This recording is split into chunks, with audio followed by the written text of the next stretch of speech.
Hello everyone, very warm welcome to all of you in Law Point channel. Today we will discuss about the CLAT 2022, how to prepare, what is the strategy and how you can approach the questions.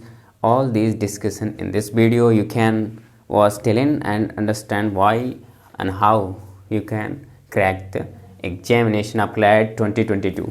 तो आइए हम लोग बात करते हैं कि CLAT 2022 का क्या एलिजिबिलिटी क्राइटेरिया क्या है, कितनी यूनिवर्सिटीज़ पार्टिसिपेट करती हैं और उसकी फ़ीस स्ट्रक्चर क्या है, और आप अगर क्लैट के लिए प्रिपेयर कर रहे हैं तो आपकी स्ट्रेटजी क्या होनी चाहिए, क्वेश्चन को अप्रोच करने की क्या तरीके होने चाहिए और आपकी तैयारी किस तरीके से चलनी चाहिए। तो सबसे पहले हम आइए बात करते हैं कि क्या है, कब से एप्लीकेशन डेट आ रही है। तो 1 जनवरी 2022 से आप फॉर्म को फिल कर सकते हैं। इसकी लास्ट डेट है आपको 31 मार्च 2022 तक। आप लास्ट डेट का वेट ना करें, आप फॉर्म भर के फ्री हो जाएं। ठीक है, देखिए फॉर्म जैसे भरेंगे उसके बाद आप अपने प्रिपरेशन में पूरी शिद्दत के साथ, पूरे डिटर्मिनेशन के साथ लग जाएंगे। तो आप फॉर्म के लिए लेट ना करें। अगर आपने डिसाइड कर लिया है तो आप आज ही फॉर्म 1-2 दिन में फॉर्म कंप्लीट कर लीजिए। देखिए एग्ज़ाम जो इसके होने वाले हैं 8 मई को होने वाला है 2022 में। देखिए अभी जैसे कि ओमिक्रॉन का जो सिचुएशन है, अगर सब कुछ ठीक रहा तो 8 मई को एग्ज़ाम हो जाएंगे। ठीक है, वैसे कि आप जानते हैं जैसे कि Omicron that is not much severe than earlier variants, it's you can say that is normal no, जैसा कि न्यूज़ में आ रहा है, जैसा कि मेडिकल साइंस के एक्सपर्ट कह रहे हैं। तो आप उन चीज़ों का एक अलग ही मैटर है। हमें क्या करना है, हमें कैसे प्रिपेयर करना है, वो सारी चीज़ें हमको ध्यान देनी है एज ए स्टूडेंट। ओके, तो आप समझिए ये 4000 रुपये आपको फ़ी देनी पड़ती है।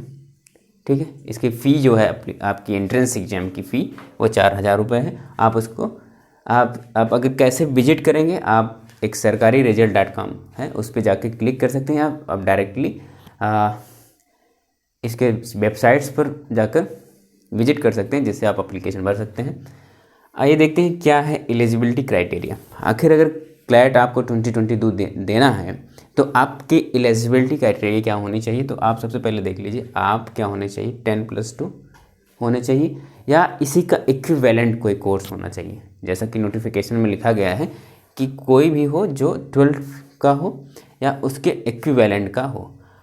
और ये भी कहा गया है उसमें कि अपेयरिंग स्टूडेंट्स आर एलिजिबल।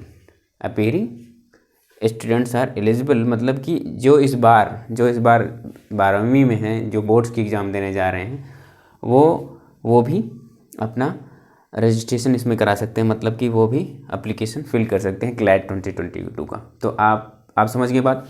अगर आप अपेयरिंग स्टूडेंट हैं, अपेयरिंग का मतलब ये नहीं सिर्फ 11th में, आप मतलब 12th में हैं और आप इस बार इस आने वाले सेशन में आप एग्ज़ाम देंगे। ठीक है, तो अब देखिए इसमें होना क्या है कि कितना % आपको एलिजिबल बनाता है इस फॉर्म को भरने के लिए। तो आपका 45% OBC या जनरल हो या फिर आप NRI हो, बाहर से हो, तो आपको कितना 45% लाना है। अभी आप सर कह सकते हैं कि हमारा तो मार्क आया ही नहीं। ठीक है, तो एक मिनिमम क्वालिफिकेशन है 45%। तो आप ये अज्यूम करते हैं या मानते हैं कि आप सिर्फ 45% पाएंगे, और ये रिजल्ट आपको कब देने हैं, जब आपकी काउंसलिंग होने लगेगी तब देनी, अभी नहीं। तो आप मान के चलिए कि आप एलिजिबल हैं। ठीक है, तो आपको 45% कितने जनरल OBC में होना चाहिए, और अगर आप ST कैटेगरी से बिलोंग करते हैं तो आपको सिर्फ 40% ही आपका एलिजिबिलिटी क्राइटेरिया है। आपको 40% ही अगर आपके पास है नंबर तो आप आ सकते हैं, मतलब फॉर्म के लिए एलिजिबल है। मतलब एडमिशन अगर आपका इन फ्यूचर इस एंट्रेंस टेस्ट को आप क्वालिफाई कर जाते हैं, क्रैक कर जाते हैं, तो आपको एडमिशन लेने का नेशनल जो यूनिवर्सिटीज़ हैं उसमें, अभी हम बताएं कौन कौन सी हैं, मौका मिलेगा।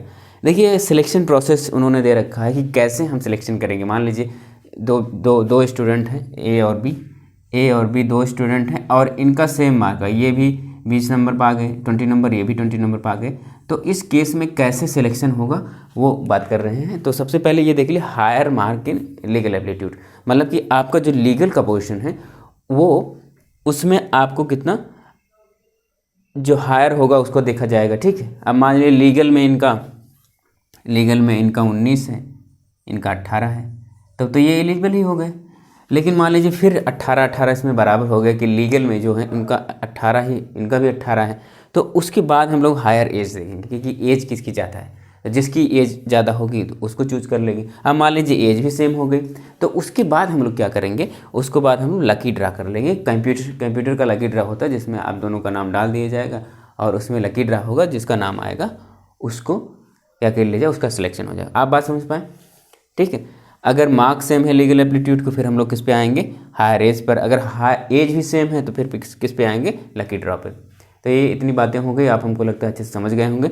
आइए बात करते हैं पार्टिसिपेटिंग यूनिवर्सिटीज़। कितनी यूनिवर्सिटीज़ इसमें पार्टिसिपेट करती हैं, कैसी कैसी यूनिवर्सिटीज़ हैं, क्या क्या अपॉर्चुनिटीज़ हैं, क्या संभावनाएं हैं, लीगल बैकग्राउंड में क्या। जैसे कि आप अगर लीगल क्षेत्र में आना चाह रहे हैं, जैसे कि आप सबसे रिप्यूटेड पोस्ट समझते होंगे या जानते होंगे जजेज, तो जजेज आप देखते होंगे कि लोअर कोर्ट्स के जजेज हैं, आपके डिस्ट्रिक्ट कोर्ट्स में जजेज हैं, हाई कोर्ट जजेज हैं, सुप्रीम कोर्ट के जजेज हैं। तो ये एक रॉयल प्रोफेशन है, समझ रहे हैं, क्योंकि आप ऐसे किसी ऐसे प्रोफेशन की तैयारी नहीं कर रहे हैं, आप ऐसे प्रोफेशन की तैयारी कर रहे हैं जिसमें जिसको समझिए एक ऐसा पद है वो, जिसका पूरा ऑल इंडिया में एक रेस्पेक्ट है। आप ऐसे पोस्ट की तैयारी करने जा रहे हैं, आप ऐसे प्रोफेशन के लिए आगे बढ़ रहे हैं, तो ज़रूर इसमें कठिनाइयाँ होंगी और आप उस कठिनाई को धीरे धीरे करके दूर करेंगे।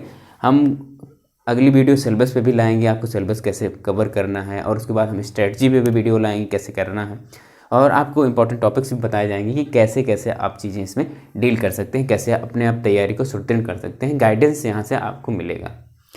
तो हम बात कर रहे थे पार्टिसिपेटिंग यूनिवर्सिटीज़ कौन सी हैं। इसमें देखिए national law school university Bengaluru की है, जो लॉ में सबसे अच्छी मानी जाती है। इसका रैंकिंग हमेशा आप देखेंगे 1 रहती है, ठीक है।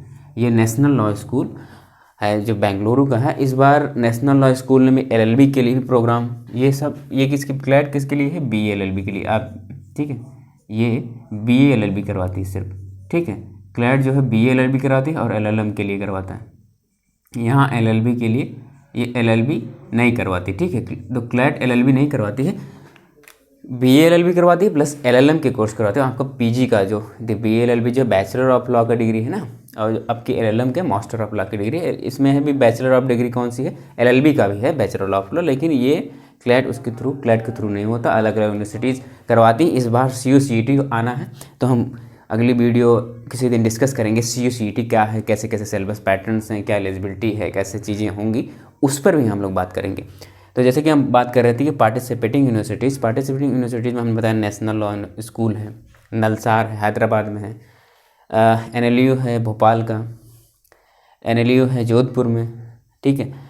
राम मनोहर लोहिया है नेशनल लॉ यूनिवर्सिटी लखनऊ में है, और ये सेंट्रल नेशनल यूनिवर्सिटी पटना में है। तो इसी तरीके की पूरी आपके 22 नेशनल यूनिवर्सिटीज़ हैं, ठीक है। तो 22 नेशनल यूनिवर्सिटीज़ इसमें पार्टिसिपेट होती हैं, जो एक अच्छी खासी इनकी रेपुटेशन है, और हर साल बच्चे इसमें सेलेक्ट होते हैं। और आप भी अगर सेलेक्ट होना चाहते हैं तो आप अपनी तैयारी अभी से शुरुआत कर दें। सिलेबस का क्या होगा, कैसे पैटर्न्स होगा, उसमें हम अगली वीडियो में बात करते हैं।